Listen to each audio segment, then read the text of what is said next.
తమిళనాడులో రాష్ట్ర గీతం విషయంలో చాలా పెద్ద ఇష్యూ జరుగుతోంది కదా.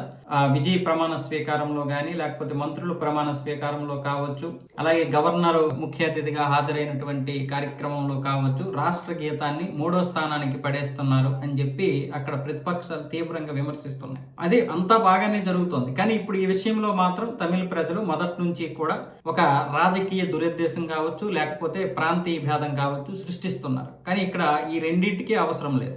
జనగణమన, వందే మాత్రం మన దేశ జాతీయ గీతాలు గేయాలు. మన దేశంలో ఉన్నటువంటి తమిళనాడులో దేశం లేదు, కానీ అక్కడ మాతృభాష అయినటువంటి తమిళ తాయి వాల్తు గీతాన్ని మొదట పాడాలి. మిగతాది జనగణమన జాతీయ గీతం ఏదైతే ఉందో జాతీయ గేయం వందే మాత్రం తర్వాత పాడాలని చెప్పి వీళ్ళు ఒక తీర్మానం చేస్తా ఉన్నారు. ఇప్పుడు విజయ్ కూడా వాళ్ళకి లొంగిపోయాడు. విజయ్ ఇంతకుముందు ఏదైతే కార్యక్రమాలు జరిగాయో ఈ 6 నెలలు 5 నెలలుగా జరుగుతున్నటువంటి కార్యక్రమాలన్నీ కూడా మొదట జాతీయ గీతానికి, తర్వాత జాతీయ గేయానికి, తర్వాత రాష్ట్ర గీతానికి అధికారికంగా మంచి స్థానాలు ఇచ్చాడు. కానీ ఇప్పుడు ప్రతిపక్షాలు చేస్తున్నటువంటి అల్లరి వల్ల రాష్ట్ర గీతమే మొదటి స్థానంలో ఉంటుంది. మా రాష్ట్ర గీతం అనేది మా పవర్, ప్రేమ, గర్వం అన్న విధంగా మాట్లాడాడు. తమిళనాడు ప్రపంచంలోనే అత్యంత పురాతనమైనటువంటి ప్రాంతీయ భాష.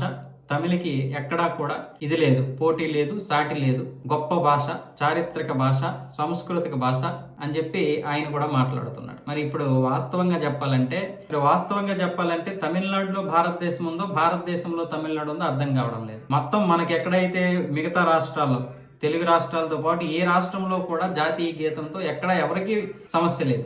జాతీయ గీతం, జాతీయ గేయం ఆలపించిన తర్వాతనే మన తెలుగు గీతం ఆలపిస్తారు. తెలంగాణ గీతమైనా తెలుగు గీతమైనా.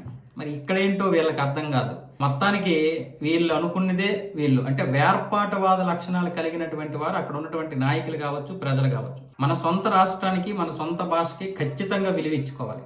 కానీ ఎప్పుడైతే జాతీయ గీతం, జాతీయ గేయాన్ని 2వ 3వ స్థానానికి పడేస్తామో మనకి దేశం మీద అంత ఇష్టం, దేశం మీద అంత ప్రేమ ఉండదు. అది తెలియజేస్తుంది. అక్కడ జాతీయ భావజాలం లేకపోతేనే రాష్ట్ర భావజాలం అనేది అది ఒక ఉన్మాదంలా తయారవుద్ది. అదే మీకు జాతీయ భావజాలం ఉంటే జాతీయ గీతం, జాతీయ గేయం తర్వాత మన యొక్క మాతృభాష ఏదైతే ఉందో ఆ మాతృభాషకు చెందినటువంటి గీతం పాడుకోవాలి. ఇక్కడ ఎంత ఉన్మాదం ఉందో చూడండి. ఇది ఉన్మాదం వైపు దారి తీస్తే ఈ రోజు కేరళ లాగే వందే మాత్రమే మేము పాడము, ఆ 3 చరణాలు పాడము, ఆ మొదటి 2 చరణాలే పాడుతామని చెప్పి తీర్మానం చేశారు. ఇలాంటి దౌర్భాగ్యమైనటువంటి పరిస్థితులు ఎప్పుడు వస్తాయంటే వేర్పాటువాద లక్షణాల్లో ఉన్మాదం బయలుదేరినప్పుడు ఇలాంటివి వస్తాయి. అప్పుడు ఏ రాష్ట్రానికి ఆ రాష్ట్రమే విడిపోతా ఉండడానికి ప్రయత్నాలు చేస్తుంది. దీన్ని రాజకీయ నాయకులు మరింత పెద్దగా చేసుకొని వాళ్ళ యొక్క పబ్బాన్ని గడుపుకోవడానికి అవకాశాలు ఉంటాయి.